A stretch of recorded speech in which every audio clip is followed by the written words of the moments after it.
question is true for Dr. Zakir Naik. Jesus was crucified for the sins of humanity. Can a person bear someone else's sins? Well, there was a question that can a person be crucified for somebody else's sin? And it's a very logical question.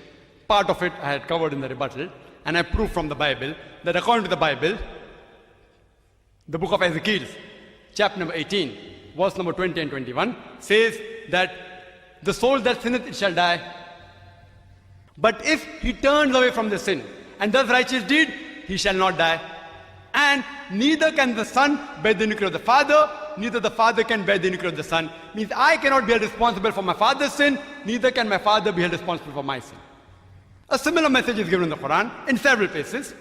If you read in Surah Anam, chapter number 6, verse number 164, in Surah Isra, chapter number 17, verse number 15, it's mentioned in Surah Fatir, chapter number 35, verse number 17, in Surah Az-Zumur, chapter 39, verse number 7, in several places, it says that no bearer of burden can bear the burdens of another. Same message as Ezekiel, chapter 18, verse number 20. That means sin cannot be inherited. Pastor, in his talk, had given the example of Abraham, peace be upon him, that God asked his son to be sacrificed. And I do agree with the pastor. He wanted to test him. And at the last moment, he puts a lamb. That means Almighty God, He's just. He wants to test His messenger.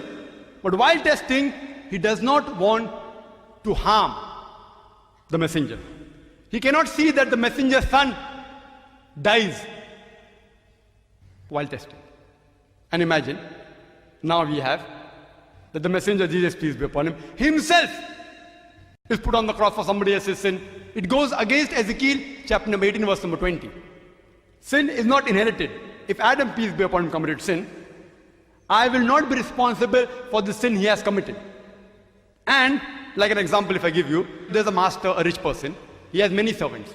He tells the servant, don't do wrong things, etc., but yet they do wrong things. So he tells them, see, this is my son. I love my son. And he kills that son.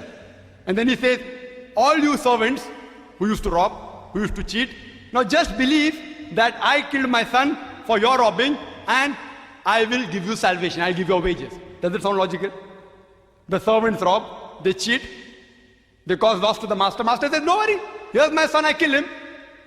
Don't change your style. Just believe that I killed him for your sins and I'll forgive your sins, I'll give you wages daily. It sounds logical? Illogical. Almighty God putting His own son, and we don't agree He's the son. We don't agree He's the begotten son. As a righteous person, as a person of God, we agree. He's a messenger of God. In that sense, He's the Son of God, but not the begotten Son of God. Hope that answers the question.